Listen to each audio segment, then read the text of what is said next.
gals, Nary here from Drake Wing Gaming. So you me on Twitter, the Gaming Dragon. Today I'm coming back at you another Let's Play episode of Temptation's Ballad.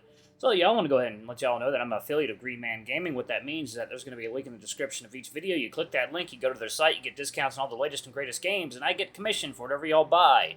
Also, my girlfriend Elle is an artist that is on Twitter and FA. I have links to her name on each respective site in the description. If y'all are looking for a good artist to commission, I highly recommend supporting her. She's up and coming. She just a couple of people and I convinced her to create a reference, like a price sheet for everything. So yeah, go ahead and give her work a look. Anyway, y'all, let's go ahead and jump right back in, shall we? Alarm chain, you are up, and let's go. If I manage to do a better job than your teachers, we're going to team up with Mrs. Shrikewood and burn down that damn school. I'm not sure if that's supposed to motivate me or not. Of course it is. Think of all the kids you'd be saving from their lazy teachings. First rule of Bone Breakers, we never leave anyone behind. Cole's expression sank with a hint of guilt. I've never been particularly good at following rules, but might as well start today, huh? He cleared his throat loudly and plopped onto the floor of the library. The hyena patted the spot next to him as an invitation while he flipped open a book. Come on, you want to learn or not? Sid fidgeted with the hem of his tunic self-consciously. I don't know if I'm worth all this effort. Cole puffed up his cheeks furiously as he jammed a forceful finger at the spot next to him. Sit down and read the damn book. All right. What kind of book are we reading? Cole's expression softened into a grin as he showed off the cover. It's called The First Collier. One of my favorite fantasy novels when I was little. Papa used to read it to me all the time. It's about an old owl who learned to tame fire. He takes on an apprentice who later invents the art of blacksmithing and... Cole snapped his mouth shut. No spoilers. Come on, let's read.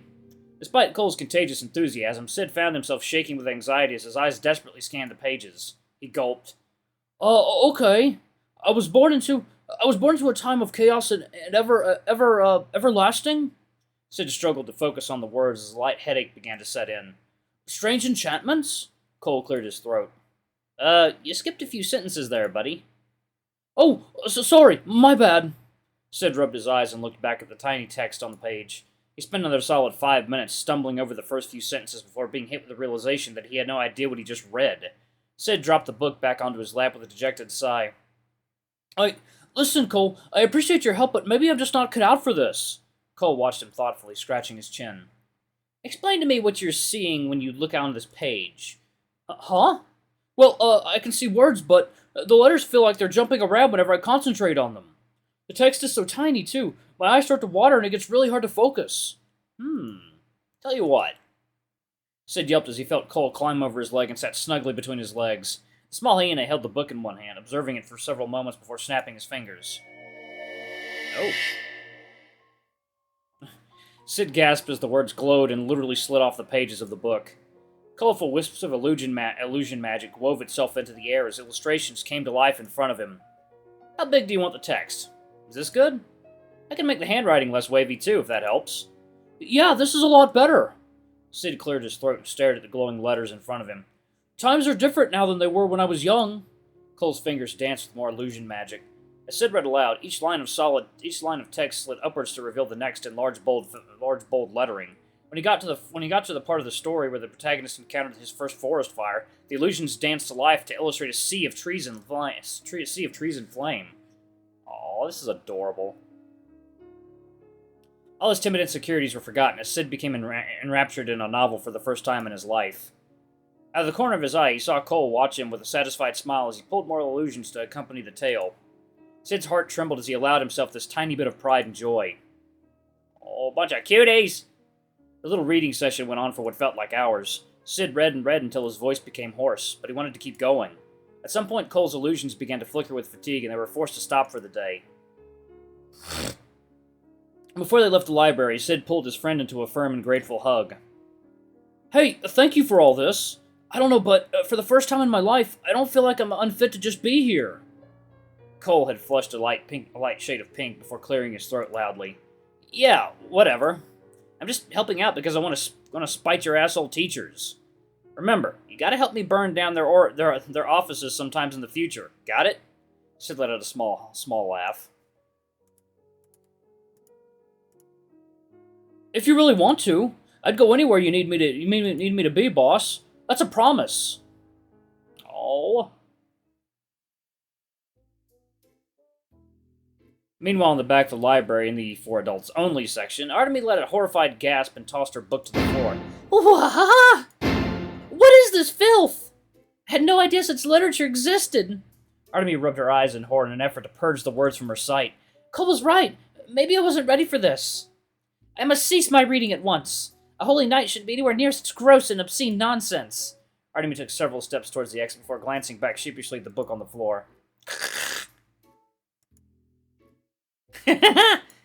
She gulped and shook her head furiously. No, what am I thinking? This is an absolute embarrassment to the name of the creators chosen. Artemy's face flushed as she gingerly plucked the book off the floor. But the story was just starting to get good. It would be a shame to stop right now. Yes, surely there are people who read these kinds of stories for the plot. Ugh. I can't be the only one. The knight plopped back into her seat and flipped through the pages eagerly. I'll just skip the part with the filth and move on to the story within... And... Artemy glanced around the room with a guilty expression. After a moment, she flipped right back to where she left off. You're being corrupted, Miss Knighty. Oh no, supply closet. Library battle strategies section. Oh. Let's see. The Bonebreaker Library was quiet as Cole slipped towards the second most visited section, Battle Tactics. The first most visited section was the smut novel area, obviously. As Cole rummaged through the selection of his strategy books, he felt Malice wriggle his way out of his pocket and slither up onto his shoulder. Puny mortal, why are we back in this dingy library? We should be out exploring the wonders of the material plane, not cooped up with a bunch of dusty books. Wow, you really are a spoiled tourist. Cole plucked a heavy-looking book titled Class Details, the Player's Handbook 5th Edition, and flipped it open as he plopped onto the floor. Now that I've got my own little adventuring party, we're probably going to run into some dangerous folks in the future. I figured it'd be a good idea to read up on combat classes so we know what to expect. Malice peered at him with wonder. My puny mortal is acting responsible and making cautious preparations? Inconceivable! Cole rolled his eyes and flicked the snake on the nose. Stop treating me like I'm a walking disaster. I will once you stop acting like one. He grumbled, and Cole turned his attention back to his book. What should he read up on? Spellcasters. Oh my. Goodness. Oh hey, this is what I am. Yes, a very poor specimen of a bard indeed. Oh, shut up. Cole skimmed through the pages eagerly. Bards are charisma-based spellcasters who draw power from their words and music. Their spells are woven from tunes and speeches that are further amplified by their musical instrument of choice. Hey, I've never seen you cast spells using your lute before. Cole stiffened and shrugged his shoulders defensively. I'm still new at this whole magic-y business, you know. Plus, I get kind of self-conscious about my music if I have to play in front of other people. The greatest strength of the bard class is their sheer versatility. While they lack the raw strength and offensive spells of other spellcasters, bards excel in supporting their allies and befuddling their enemies. Many of their spells ensnare the senses through charm and illusion with a subtle touch that other classes simply do not possess. Confidence and charisma is a core pillar to a bard's ability. One who is ashamed of their own strengths will often find their spells weakened by insecurities. Let this be a reminder, puny mortal. You do not dare to share your skills with your own father. The chances of you becoming a formidable bard are tentative at best. That is why you should form a pact with me and grow into your true potential. You're probably the worst salesman I've ever met. Cleric. The faith and devotion of clerics are the essence of their miraculous magic. Clerics harness the celestial light of the Creator through prayer in order to heal their allies and curse their enemies. No evildoer is safe from the righteous judgment of the Creator with the Clary as her messengers. Throughout history, the Creator has deemed certain individuals worthy of her blessing. These individuals burn brightly with celestial power many times greater than the average cleric. Among these individuals, the most powerful is known as the Creator's Chosen. The Chosen One is heralded as a guardian against future evils and is coveted by the clergy of the Grand Cathedral. While many blessed heroes are known to populate the world, only one Creator's Chosen exists at any given time. After the Chosen's death, another is born soon afterwards. The Church often swiftly welcomes any new Chosen into their ranks. Controversially, there have been individuals throughout history who have carried the Chosen's power, but had used it for illicit purposes. This calls into question the legitimacy of the Creator's blessing as a measure of one's morals. The Cathedral insists that these illicit individuals are not truly blessed, and are mere pretenders to the name. Thus far, neither claim can be verified. Druid. Druidcraft is often regarded as a lesser form of magic among the nobility of Axia. Nature magic is seen as wild and unsophisticated, used by lowly farmers to tend to their crops. However, dissenting scholars remind us that anyone who underestimates a powerful druid will soon come to a rude awakening. Like the name suggests, druid spells are associated with nature and wildlife. They often gain the ability to shapeshift into feral creatures, and bend nature's inhabitants to their will. Most druids in Axia inhabit the exterior farmlands, where most of the city's food is produced. Their population has dwindled during the horrid locust famine that had decimated the farmlands. In the modern day, their community holds strong and is slowly gaining power among the higher class of the city. Malice slithered over Cole's shoulder curiously. What is this locust famine that this book speaks of? Oh, I was about 12 when it happened. It was a pretty rough time. Apparently a giant swarm of locusts went wild in the exterior farmlands and ate everything in sight. Rumor has it these locusts were cursed. After they ate all the crops, they began sucking the life out of the people living there. Nobody knows where they all came from. Luckily, the locusts never managed to breach the city walls. Actually had a ton of food stockpiled and magically preserved to last the year. I remember how we had to ration tiny portions of food until the locust swarms left. Most of the people inside the city walls survived, but all the farmers on the outside? Cole shivered. It took years for the exterior of the city to fully recover. It was a pretty bad time all around. Sorcerer. Most spellcasting classes derive their power from training or an external source. Such sources include faith in one's deity, rigorous study of the arcane, and practice of woven songs. In contrast, the sorcerer's power is innate and comes from an unexplained inner strength. Some scholars speculate that their power stems from ancient bloodlines, arcane events in childhood, or perhaps even a simple fluke of nature. Due to their inexplicable origins, sorcerers are a very rare class of mage. One of their peculiar abilities include their mastery over spellcasting. They can empower and twist their spells with sheer flexibility and control that other classes lack. Destructive spells may burn away all enemies in an area, but leave allies unharmed. Other spells may have their range doubled, duration increased, or even cast so subtly they might as well be invisible. Some sorcerers even have the ability to cast multiple high-power spells simultaneously. The sorcerer's power is as rare as it is powerful. Warlock. Aha! This is it! This is the best class among mortals. Why not invest your efforts into this class, puny mortal? It will surely pay off in the future. Cole shot Malice a doubtful look before skimming the book's contents. The Warlock's primary distinguishing feature is that their dark magic is acquired through dubious pacts with powerful beings. Through these pacts, Warlocks attain great power without having to work or study for it. It is for this reason that Warlocks have garnered a reputation for being the laziest of all spellcasters. Wow, this really isn't selling your case. This book speaks falsehoods! Warlocks are clearly the most noble of all classes. Come on, puny mortal, please reconsider. Think of all the power you could obtain. Yeah, but it states here that in return for such power, the pact would tie me to your service. What a shitty job description. Do you even have workers' compensation? Well, I admit that I have not considered the ethical ramifications of warlock pacts. What benefits do you offer? What about wages? Are there any clauses preventing your workers from unionizing? I am unsure. Cole snorted and swiftly skipped through the warlock section of the book. Well, I'm not interested. Figure your shit out and come back to me later. Curses! Foiled yet again! Wizard. Within the city of Axia, wizards are considered the most esteemed and learned of spellcasters among the elite. In fact, the vast majority of the mage nobility are wizards. This class derives their power from rigorous study and scholarly endeavors instead of any innate source. Their wide array of knowledge provides them with the greatest diversity of powerful spells among all spellcasters. This section of the book has been scribbled over with Marrow's messy handwriting. In short,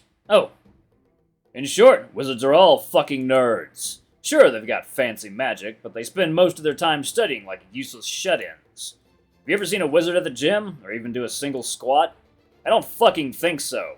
These guys of the Constitution have wet napkins. One good swing and they're out cold on the floor. Science can confirm, wizards are the absolute worst of all the spineless magic users. There's a small note in between the pages with Hamish's handwriting. Hun, please don't vandalize our books. Artificer. Unlike all the other spellcasters, the Artificer derives their power from the technology and objects at their disposal. Their magic catalyzes in many forms, from an alchemist's enchanted potions to a tinkerer's toolkit. While the raw magical power of this class is rather lacking compared to other spellcasters, few can produce the right tool for any job as readily as an Artificer. You know, I was really into tinkering with little trinkets and blacksmithing projects when I was little. Clyde taught me a lot of cool metalworking tricks. Do you think I'll be able to learn a few Artificer tricks in the future if I get my hands on the right tools? Malice nodded wisely. Yes, I believe you are well suited for the Artificer class. mainly due to the fact that you're already a tiny tool. Oh, fuck off! Oh, barbarian. Whoa. Oh, this is Papa's combat class! Cole flipped through the pages eagerly. Barbarians are formidable fighters who are driven by their primal instincts and unstoppable rage. Fury is the power that fuels their physical strength, sheer resilience and maddening reflexes. In a fight, barbarians are able to shrug off devastating attacks due to the rush of adrenaline in their veins. Furthermore, that this battle-drunken rage renders them incredibly resistant to most mind-controlling and charming effects by mages. And of all the combat classes, the barbarian outshines them all in brute strength. What is the matter, puny mortal? I was expecting you to prattle on about how impressive your father is. Oh, I was just wondering, what kind of stuff does Papa get mad about when he fights?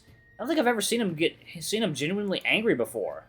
I hear that many barbarians draw upon a painful memory that incites the rage they require. Perhaps your father experienced some great injustice in his life, that he uses to fuel his strength. Maybe. Papa never likes talking about his time before the Bonebreakers, though. Fighter. What does... Hey, what are you doing? Don't skip vital information like this. Why not? Everyone knows what a fighter is. It's the most boring and broad combat category that basically boils down to dude who hits people. If you want to get real spicy, sometimes they hit people with weapons. It's about all there is to it. I think a rookie like Sid would fall into this category purely because he knows nothing specific about fighting. Well, I am sure some fighters specialize in a certain role. Yeah, but there's no one defining feature. Like I said, it's the class that's super broad so that folks can shove all the miscellaneous things into it.